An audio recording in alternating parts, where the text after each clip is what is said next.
Assalamualaikum warahmatullahi wabarakatuh. Perkenalkan nama saya Syafan Ija dengan NPM 210826023.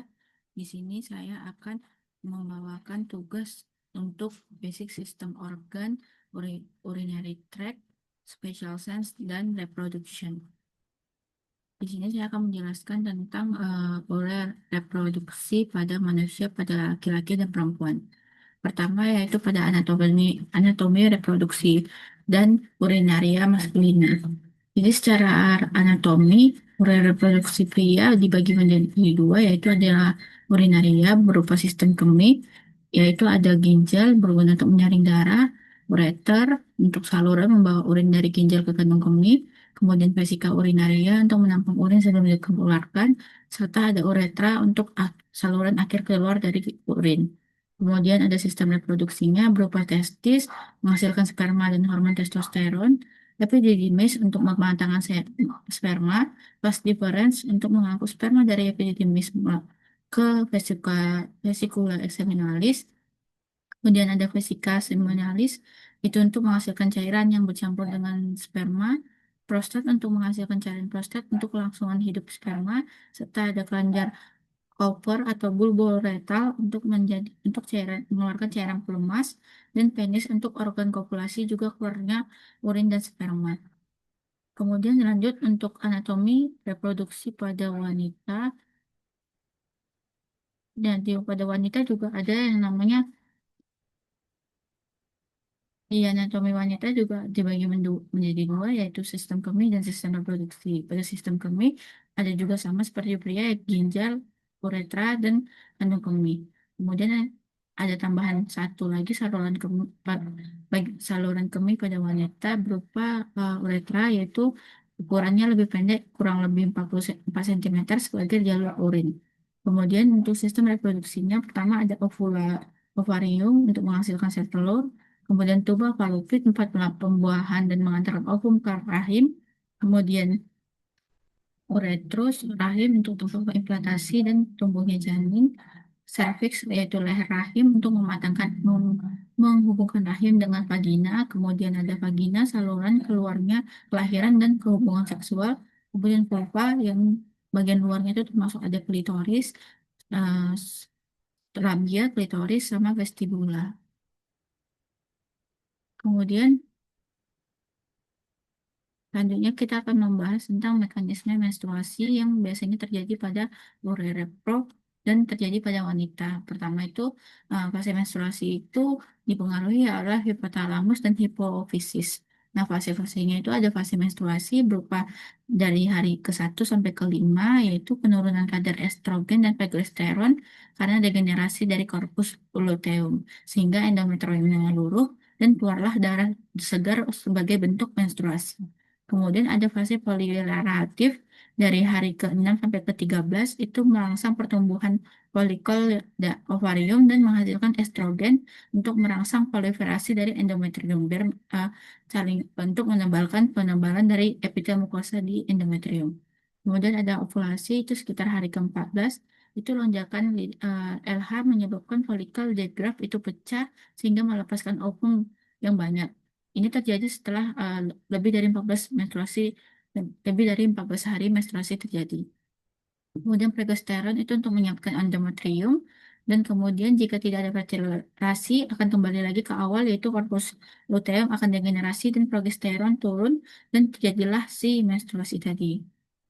Kemudian selanjutnya sistem berkemih. Nah, pada orang normal berkemih ini terdiri dari dua langkah, yaitu secara progresif si kandung kemihnya itu akan penuh, terisi sampai tegangan di dindingnya meningkat, kemudian di atas nilai ambang, dan kemudian timbul refleks saraf yang disebut refleks mixi atau refleks berkemih yang akan berusaha mengosongkan kandung kemih sehingga si orang tersebut akan mengeluarkan eh, ada perasaan untuk ingin buang air kecil. Kemudian selanjutnya itu mekanisme spermatogenesis dan oogenesis. Spermatogenesis itu adalah tahapan yang terjadi dalam testis yang berlangsung terus-menerus pada pria yang berguna untuk membuat sperma dan menghasilkan sperma. Nah, kemudian prosesnya itu ada terjadi di tubulus seminiferus testis yang dibantu oleh sel sertoli. Prosesnya itu pertama adalah mitotik, yaitu spermatogonia, yaitu ada 2N untuk membelah secara mitosis. Kemudian fase pertumbuhan, yaitu spermatosis primer yang bersiap untuk meiosis. Kemudian fase maturasi atau meiosis itu akan ada terdiri dari dua fase, meiosis 1 sama meiosis 2 yang menghasilkan 4 spermatid. Kemudian ada spermiogenesis yang akan membentuk menjadi spermatozoa yang matang. Kemudian yang kedua oogenesis, kebalikan dari spermatogenesis. Oogenesis ini adalah terjadi pada wanita di ovarium untuk menghasilkan sel induk telur atau ooginium. Nah, ding itu lokasinya di ovarium, khususnya di folikel ovarium. Ada beberapa fasenya itu fase fetal sebelum lahir, yaitu ooginium membelah secara mitosis dan menghasilkan 2N. Terus setelah pubertas, dia akan menghasilkan satu oosit primer, kemudian lanjut meiosis 1 dan menghasilkan oosit sekunder dan satu badan kutub pertama yang kecil dan tidak fungsional. Terus ada di oosit sekunder akan mulai meiosis 2, lalu berhenti di metafase 2. Akan lanjut meiosis 2 jika terjadi fertilasi dan menghasilkan satu ovum dan satu badan kutub kedua. Yang berupa hasil akhirnya yaitu satu oosit primer dan hanya satu ovum yang fungsional dengan lebih dari 2 sampai 3 badan kutub. Kemudian selanjutnya adalah mekanisme yang terjadi pada pria, yaitu mekanisme ereksi dan ejakulasi.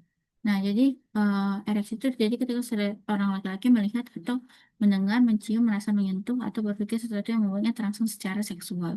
Otak lalu mengirimkan sinyal kimia melalui saraf memberitahu otot halus di penis untuk bersantai sehingga memungkinkan darah berkumpul di organ tersebut. Nah, saat ejakulasi, sperma didorong melalui vas deferens di dalam korda spermatika dan masuk ke rongga perut dan bergabung dengan vesicus seminalis dan menghasilkan cairan alkali sebagai bentuk dari ejakulasi pada pria. Berupa isinya adalah sperma. Kemudian yang terakhir, mekanisme filtrasi dan absorpsi sekresi renal berupa hasil akhirnya yaitu urin. Nah, jadi mekanisme filtrasi renal itu terjadi di glomerulus. Nah, prosesnya itu adalah darah masuk ke glomerulus melalui arteriol aferen dan terjadi tekanan hidrostatik glomerulus kurang lebih dari 60 mmHg dan mendorong plasma keluar dari kapiler. Terjadi filtrasi cairan bebas di protein dari darah ke kapsula Bowman dan cairan hasil filtrasi ini berupa filtrat glomerulus atau urin primer. Nah, komponen yang difiltrasi itu ada air, glukosa, ion-ion seperti Na+, Ka+, Cl+, HCO3, sama urea, dan asam amino. Sekian dari presentasi saya. Berikut ini adalah uh, referensi yang saya gunakan untuk membuat mind map ini.